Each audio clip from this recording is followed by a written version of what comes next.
E há alguns domingos a igreja celebrava em sua liturgia o domingo da Santíssima Trindade. Próximo ali também do domingo da Santíssima Trindade, nós tivemos o domingo de Pentecostes, que foi um domingo um pouco mais voltado ao Espírito Santo, né? Então, quem participou da missa nesses domingos certamente ouviu falar sobre o Espírito Santo de Deus de uma forma melhor pelo sacerdote. Mas cabe aqui a gente voltar a refletir: quem é o Espírito Santo? Por vezes, a gente acaba tendo uma visão errada de que o Espírito Santo é uma energia, ou o Espírito Santo é uma força, limitando aquilo que de fato seja o Espírito Santo de Deus. O Espírito Santo de Deus é uma pessoa, é um ser pessoal. É uma pessoa, a terceira pessoa da Santíssima Trindade.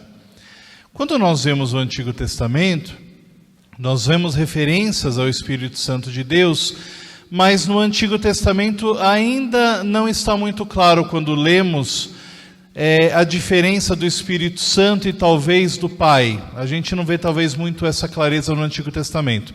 Quem vai nos trazer essa clareza nessa revelação é o próprio Jesus Cristo. Então Jesus, através das suas pregações, dos seus ensinamentos, ele vai nos trazer o ensinamento de que Deus é uno, sim, mas é trino. E para nós, às vezes, é difícil entender a Trindade, porque nós só conhecemos coisas materiais, limitadas, físicas, e quando a gente está se referindo a algo que não é material, não é limitado, não tem uma feição, quer dizer, é um pouco mais complexo de nós compreendermos. Mas vamos voltar um pouquinho para o livro do Gênesis. No livro do Gênesis, quando Deus cria, é dito que Deus diz: faça-se a luz, e a luz é feita.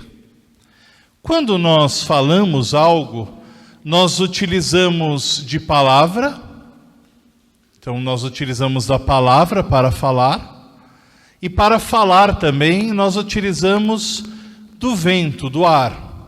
Sem vento, sem ar, não se ressoa a palavra, né? Isso a gente aprendeu lá na física, quando a gente estudava lá no ensino médio. A gente aprendeu que, por exemplo, no vácuo, o som não se propaga, porque não existe o ar. Então, quando eu falo, eu estou falando agora com vocês, eu estou utilizando palavras, e para chegar aí até vocês, é claro que existe aqui o sistema de som, mas esse sistema de som só está captando a minha voz por conta também desse ar, desse sopro. Então Deus, quando cria, ele utiliza de palavra e de sopro. A palavra, como nós vemos no Evangelho de João, lá no prólogo de João, é o verbo de Deus, é Jesus Cristo. A palavra que estava com Deus e era Deus, e a palavra se fez carne e habitou entre nós. E nós vimos a sua glória. Essa palavra é Jesus Cristo, a segunda pessoa da Trindade. E esse sopro, esse vento, essa ruá, como diz a expressão hebraica, essa ruá, esse sopro, ou a expressão grega pneuma, esse espírito é o Espírito Santo de Deus. Então Deus, na sua criação, ele cria através, digamos assim, dos seus dois braços. O Pai cria através de seus dois braços, o Filho e o Espírito Santo. Duas pessoas da Santíssima Trindade. A segunda e a terceira pessoa da Santíssima Trindade. Então, quando nós compreendemos Deus uno, ao mesmo tempo nós também entendemos ele como trino. Isso é, Deus em si é comunhão. Deus em si é comunidade, perfeita comunidade. Deus precisava nos criar? Vamos pensar um pouquinho. Deus precisava nos criar? Não. O fato de Deus ter nos criado, ele ficou mais Deus porque nos criou? Não. Ele ficou mais perfeito porque nos criou? Não. Ele já é perfeito em si. Por que Deus nos cria, então? Por que Deus cria o universo? Deus cria por amor, para que nós possamos experienciar desse amor e dessa felicidade de Deus, dessa salvação de Deus. É por isso que Ele nos cria, por amor. Se nós não rezarmos mais, Deus será menos Deus do que Ele é? Não. Mesmo que nós nunca tivéssemos rezado na vida, Deus continuaria sendo Deus e perfeitamente Deus. Percebam que Deus, apesar de perfeito, santo, Ele se doa à criação. Ele não fica só naquilo que os teólogos chamam de trindade imanente, quer dizer, somente no seio ali da trindade, mas a trindade se dá a conhecer e nos ama, nos salva. A segunda pessoa da trindade, inclusive, se faz plenamente humano para nos salvar. Quer dizer, Felipe, um dos apóstolos, vai dizer para Jesus: Mestre, mostra-nos o Pai. E Jesus responde: Felipe, há tanto tempo me conheces, quem me vê, vê o Pai. Quer dizer, Deus, que não tinha até então um rosto, porque é espírito puro, como nos ensina o Catecismo de São Pio X, Deus que é espírito puro, toma um rosto e se faz a conhecer na segunda pessoa da Trindade, que é Jesus. Mas antes disso, desde os apóstolos, dos patriarcas, dos reis, dos juízes, esse Deus se dava a conhecer por meio do Espírito Santo, que se manifesta de diversas formas no Antigo Testamento. Se manifesta na sarça ardente, se manifesta num vento suave, se manifesta de diversos modos no alto do monte, no coração dos profetas, na unção dos profetas, dos reis. O Espírito Santo de Deus se manifesta de várias formas. Por isso que é difícil definir o Espírito Santo. Talvez seria mais fácil dizer que o Espírito Santo não é, do que dizer o que ele é. O próprio livro dos Atos dos Apóstolos, quando narra o Pentecostes, fala que vem um barulho, um ruído, como de um vento forte. Mas não fala que é um barulho de vento forte, como de. Quer dizer, um ruído que não dava nem para expressar. Parecia vento forte, mas não era. Quer dizer, de várias formas o Espírito Santo se manifesta para mostrar quem é Deus. Quer dizer, Deus não fica lá na trindade imanente, mas Ele transcende isso e se dá a conhecer para nós na economia da salvação. Deus se dá a conhecer, Deus se aproxima de nós. Isso é muito interessante para nós que falamos somos cristãos. Como que é a minha vida de cristão? Deus, que é perfeito, se doa, apesar da imperfeição dos seres humanos, apesar dos pecados dos seres humanos, Deus se doa por inteiro. Ele não para olhar rosto, cara, coração, não. Ele se doa por inteiro. O Novo Testamento vai falar, Jesus, por exemplo, se esvazia de si mesmo para assumir a humanidade. Esse mesmo Jesus pede ao Pai e o Pai nos envia o Espírito Santo Paráclito para continuar a sua obra na igreja. E nós recebemos esse Espírito Santo no dia do nosso batismo. Porque somos merecedores? Não. Nós não merecemos o Espírito Santo de Deus. Ele nos dá porque é graça, é dom. Dom é gratuito. Dom é gratuito. Quer dizer, Ele dá. Porque Ele é bom. Não porque nós merecemos. Isso a gente tem que pensar. As minhas ações boas, elas não são boas porque eu sou bom. Tira isso da mente. Eu não faço bem porque eu sou bom. Eu faço bem porque o Espírito Santo de Deus, que é bom, age em mim. Você não saiu da sua casa nessa noite fria e veio até aqui nessa igreja hoje porque você é bom. Olha como eu sou bom. Eu enfrentei o frio e fui até a igreja Nossa Senhora Aparecida. Vejam como eu sou bom. Não. Você está aqui porque quem te moveu até aqui foi o Espírito Santo de Deus. Ah, eu rezo muito porque eu sou bom. Não. Você tem vontade de rezar não porque você é bom. Se fosse pela tua vontade, pela tua força, você ia estar assistindo uma série, um Disney Plus, uma Netflix, uma HBO, sei lá. Você não estaria aqui pela sua vontade. Você está aqui porque a vontade de Deus operou em você. Deus é bom e age em nós, apesar das nossas fraquezas, apesar das nossas limitações. Nós somos canais de graça do Espírito Santo de Deus para as outras pessoas. Deus age em nós. Recebemos esse Espírito Santo no batismo, recebemos esse Espírito Santo no sacramento da confirmação.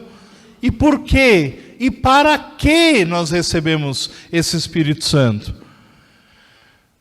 No Evangelho de Lucas, é uma passagem em que Jesus está em Nazaré, terra onde ele foi criado, e ele vai fazer uma leitura, e lhe dão o livro do profeta Isaías. Eu vou ler aqui o Evangelho de Lucas, o capítulo 4, mas quem quiser ler depois o Isaías, é no capítulo 61 de Isaías. É dito o seguinte, a partir do versículo 16... Ele foi a Nazaré, onde fora criado, e, segundo o seu costume, entrou em dia de sábado na sinagoga e levantou-se para fazer a leitura. Foi-lhe entregue o livro do profeta Isaías. Desenrolou-o, encontrando o lugar onde está escrito: O Espírito do Senhor está sobre mim, porque Ele me consagrou pela unção para evangelizar os pobres. Enviou-me para proclamar a libertação aos presos e aos cegos a recuperação da vista, para restituir a liberdade aos oprimidos e para proclamar um ano da graça do Senhor. Para quê? O Espírito Santo está sobre mim. Para quê? O Espírito está sobre mim porque Ele me consagrou pela unção para evangelizar os pobres, enviou-me para proclamar a libertação aos presos e aos cegos a recuperação da vista, para restituir a liberdade aos oprimidos e para proclamar um ano da graça do Senhor. Jesus lê o profeta Isaías e depois ele vai falar: hoje se cumpriu essa profecia para vós. O Espírito Santo não está sobre nós para nós nos sentirmos bem. Não é para isso que nós recebemos o Espírito Santo. Ah, eu me sinto cheio do Espírito Santo e é um calor no coração. Cuidado, às vezes um calor no coração pode ser hipertensão, né? tem que ver, né? Não é simplesmente emoção. O Espírito Santo de Deus não é simplesmente emoção na nossa vida. O Espírito Santo de Deus é ação nas nossas vidas. É ação nas nossas vidas. Como nós sabemos se uma pessoa é cheia do Espírito Santo de Deus ou não? Da graça do Espírito Santo de Deus ou não? Nós vemos as obras da pessoa. Ninguém cheio do Espírito Santo de Deus não tem a vida transformada. Uma vez cheios e plenos do Espírito Santo, temos a nossa vida transformada. Tanto que, por exemplo, a igreja ela é muito sábia quando a igreja vai proclamar se uma aparição, por exemplo, é verdadeira ou não. Então, às vezes aparece uma imagem, por exemplo, que chora mel. Por que a igreja não sai por aí proclamando que a imagem é verdadeira, etc.? Primeiro, para ver a vida daqueles que estão experienciando a aparição. Se você vê uma experiência de Deus, ou das coisas ligadas a Deus, e você não tem a vida transformada, espera aí. Se eu saio por aí dizendo, olha, eu vejo o meu anjo da guarda, eu converso com o meu anjo da guarda, mas aí você vai ver minha vida e minha vida não é transformada, e pelo contrário, eu uso disso para ganhar dinheiro na internet, eu estou cheio do Espírito Santo de Deus? Será? Cabe aí a dúvida. Os santos são uma imagem perfeita para nós do que é a graça de Deus que opera nas nossas vidas. Olha a vida dos santos da Igreja Católica. Eram homens bons desde o berço? Nem todos. Olhem a vida dos santos que nós temos na Igreja Católica. Vamos pegar, por exemplo, da Sagrada Escritura. Olha Paulo de Tarso. Como que era Paulo de Tarso antes da sua conversão? Perseguidor. Perseguidor dos cristãos. Quantos, amando de Paulo de Tarso, foram mortos? Gente, estamos falando de uma coisa muito séria. E hoje nós vemos o apóstolo Paulo e falamos que é São Paulo apóstolo. O apóstolo dos gentios. Alguém que perseguia, que promovia a morte de cristãos. Foi fácil para os outros apóstolos chamarem Paulo para seu convívio? Não foi. Certamente não foi. Certamente os apóstolos deviam ver Paulo e lembrar, olha, por causa desse homem que o fulano foi morto, por causa desse homem que a ciclana foi perseguida.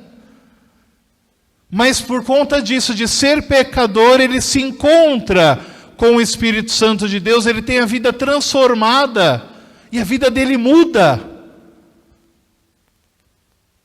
E ele não é rejeitado mais pelos apóstolos, quer dizer, ele continua a sua obra. É rejeitado aqui, ali? Sim, de fato é. Mas o Espírito Santo de Deus continua atuando nele, onde ele era bem-vindo, e ele vai transformando a vida das pessoas, onde ele vai sendo bem-vindo. Nem todos os lugares ele era bem-vindo, mas a graça do Espírito Santo de Deus ia agindo nele. Os outros santos que nós temos na Igreja Católica, cheios de vícios, cheios de compromisso com pecado, com prostituição, com bebedeira e outras coisas mais. Em um determinado momento eles têm a vida transformada pelo Espírito Santo de Deus. Em um determinado momento, o Espírito Santo de Deus transforma eles do interior para o exterior. E eles começam a falar pela graça do Espírito Santo de Deus. Os profetas, os reis que nós vemos no Antigo Testamento, todos eram bons o tempo todo. O rei Davi mandou um soldado para a guerra, para ele morrer no fronte de batalha, para ele se casar com a mulher daquele soldado. Isso é um homem bom? Mas eu vou dizer que o Espírito Santo de Deus não agiu nele, em vários outros momentos agiu. O Espírito Santo de Deus age em qualquer lugar, não tem limites. Se precisar falar por meio de uma pedra, o Espírito Santo de Deus vai falar por meio de uma pedra. Se precisar falar por meio de um jumento, ele vai falar por meio de um jumento. E qual é a diferença significativa entre os profetas que receberam o Espírito Santo e falaram em nome do Espírito Santo, como nós cremos? Foi o Espírito Santo que falou pelos profetas. E nós? É que eles recebiam o Espírito Santo de um modo particular, privilegiado por um tempo determinado. O Espírito Santo de Deus pairava sobre eles, eles falavam em nome do Espírito Santo de Deus, e depois o Espírito Santo de Deus se retirava deles. Nós, não por nossos méritos, mas pela graça de Deus, somos plenos do Espírito Santo por meio do nosso batismo e da nossa crisma, o tempo todo. O tempo todo. Por isso, quando vocês pedirem, vinde Espírito Santo, não pensam o Espírito Santo lá longe. Você já recebeu o Espírito Santo. Ele já está próximo de você, ele já está dentro de você. Na consagração, percebam a próxima missa que vocês forem, quando o padre impõe as mãos sobre as oblatas, sobre o pão e o vinho, e ele diz, enviai o vosso Espírito Santo. Por que ele impõe as mãos?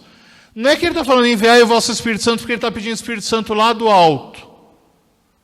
O Espírito Santo já está nele pelo sacramento da ordem.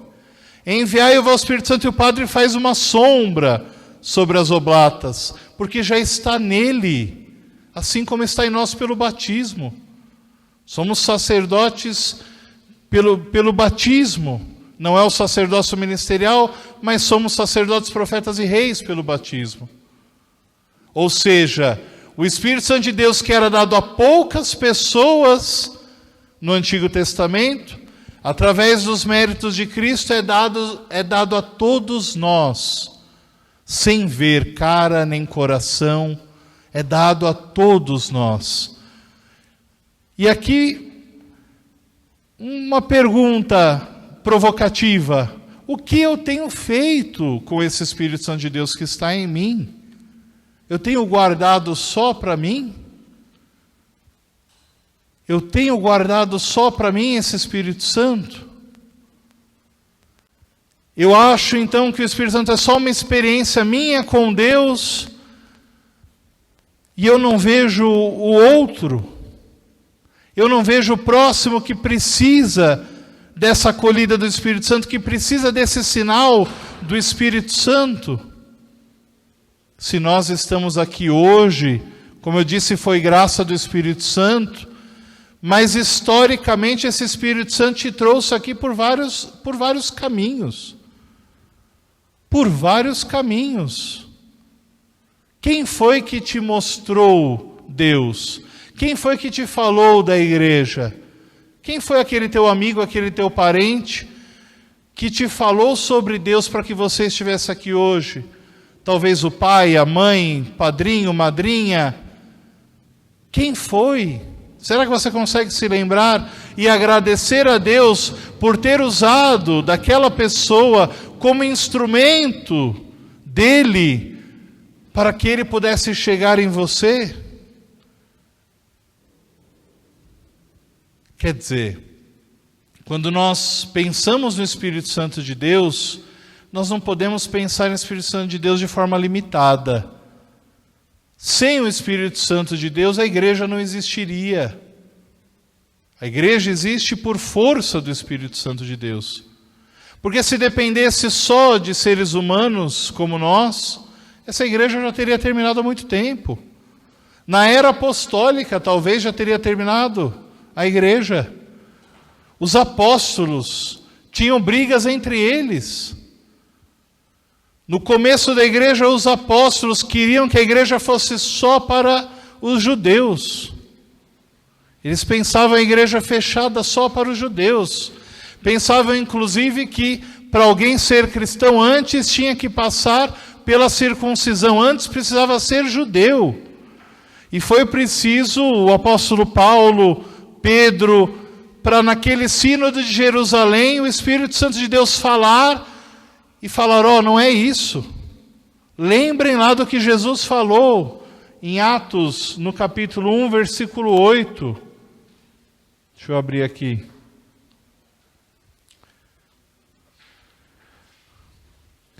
Olha o que Jesus fala em Atos, no capítulo 1, versículo 8. Mas recebereis uma força, a do Espírito Santo, que descerá sobre vós, e sereis minhas testemunhas em Jerusalém, em toda a Judeia e a Samaria, e até os confins da terra. Jesus promete e dá o Espírito Santo, e diz que o Espírito Santo deve ser entregue a todos, não só em Jerusalém.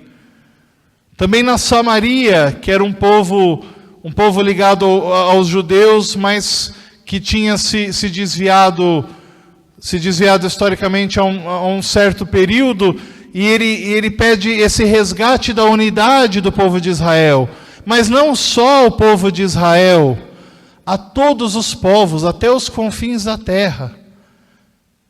O Espírito Santo de Deus é dado a todos nós, não por nossos méritos, eu repito. Então, tenhamos isso em mente. Reze e peça ao Espírito Santo de Deus. O que você precisar, as suas graças, que você precisa da sua vida, peça que o Espírito Santo de Deus realize essa obra. Não é você que vai realizar, nem a sua oração em si vai realizar. A sua oração vai pedir que o Espírito Santo de Deus realize. A obra é dele, a obra é de Deus. Meus caros, repetindo, se dependesse de nós, se dependesse dos pastores, dos papas, dos bispos, essa igreja já teria findado há muito tempo. Nós não somos santos, nós não somos perfeitos, nós somos pecadores. Temos as nossas virtudes? Temos, muitas virtudes. Cada um aqui tem as suas virtudes, mas também tem os seus pecados. Mas a graça de Deus é maior do que tudo isso em nós. Peçamos essa graça de Deus. Deus nos criou para nos santificar, não só redimir, santificar. Precisamos desejar a santidade. E quem opera essa santidade? Quem nos faz santos? Somos nós? Não. Isso é uma heresia chamada pelagianismo.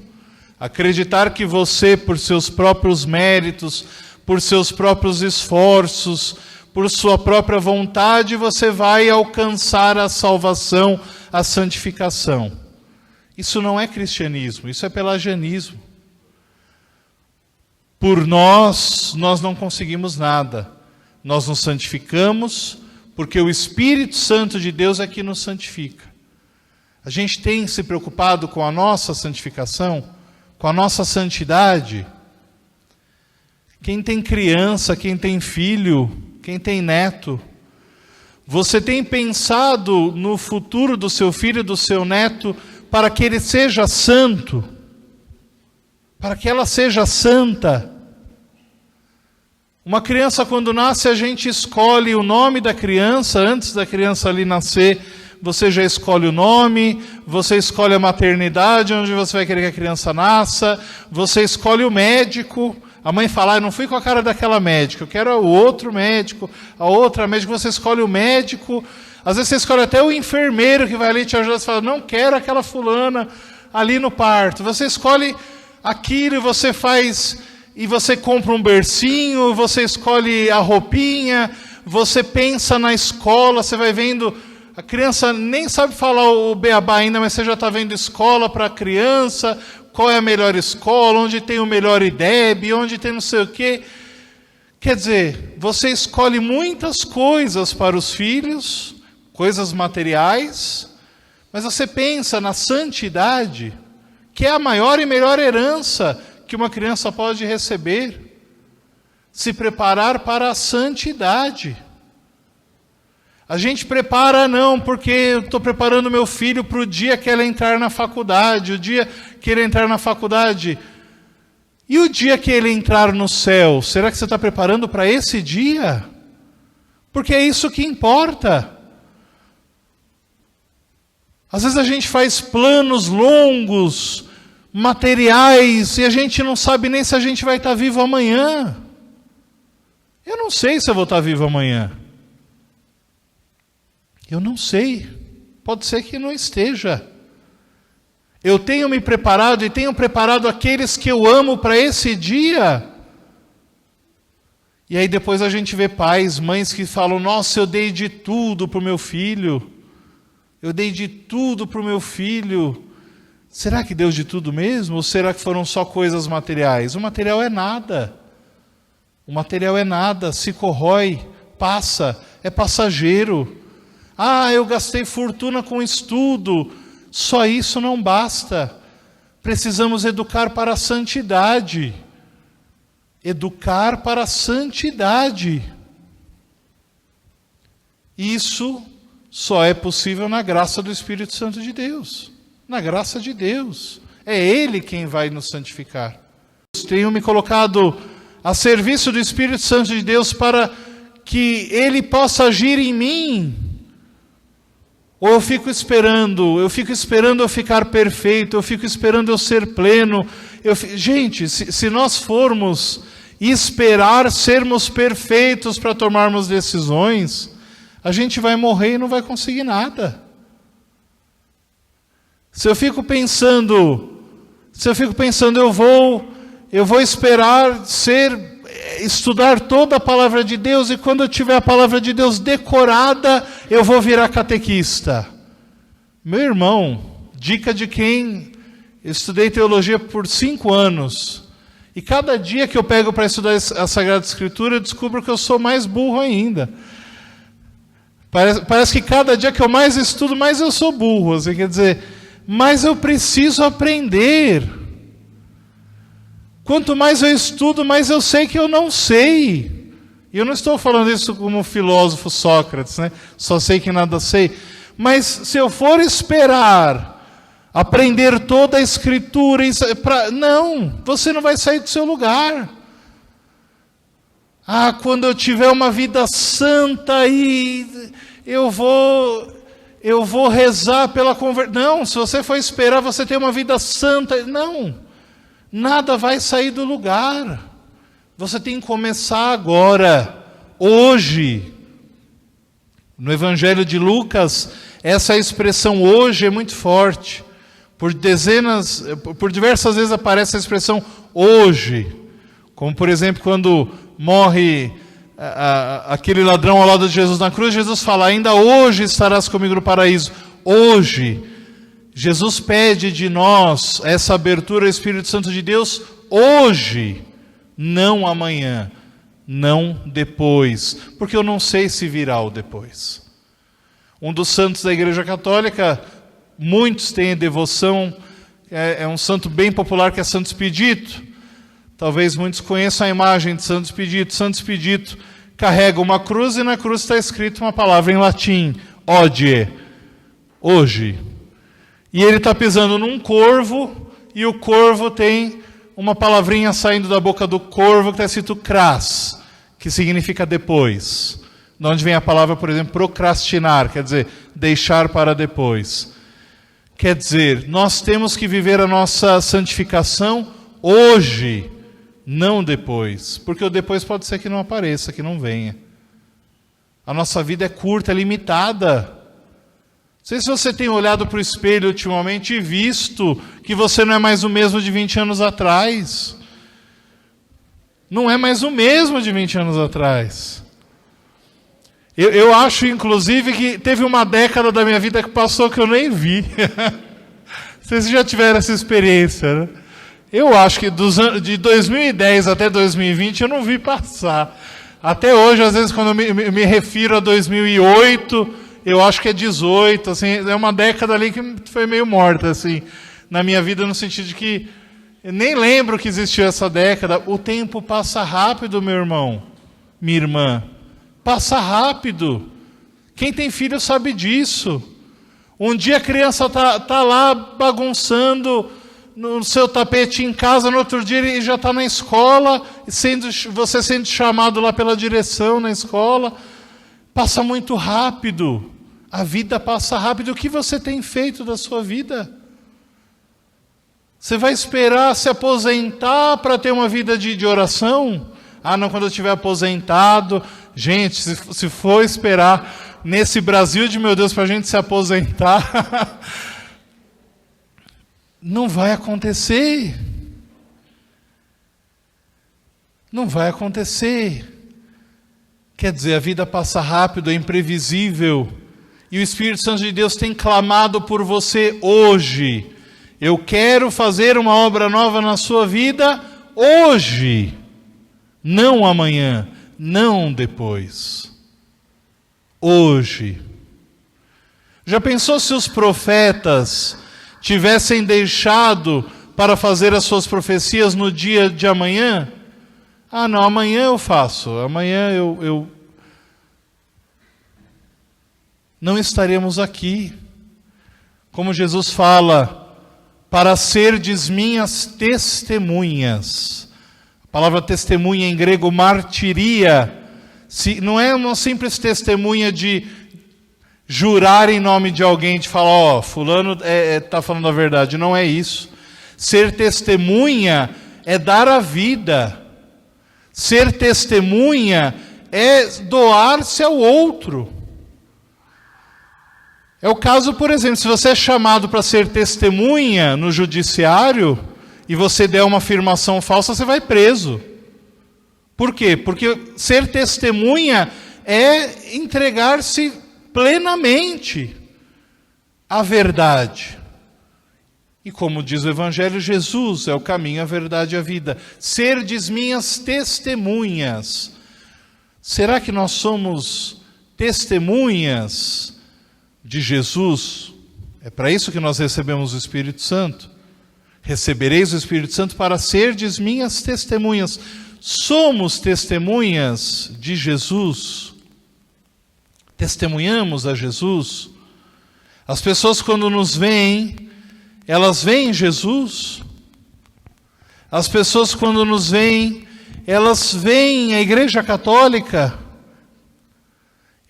Ou será que nós temos vergonha? Será que nós temos medo de sermos católicos, de sermos cristãos? Será que nós temos medo? Mudamos nas nossas falas até o jeito que nós falamos quando vamos conversar com uma pessoa de outra fé, porque nós não queremos transparecer que nós somos católicos, que nós somos cristãos.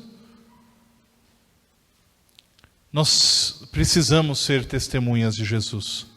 Em qualquer lugar, sermos testemunhas de Jesus por força do Espírito Santo.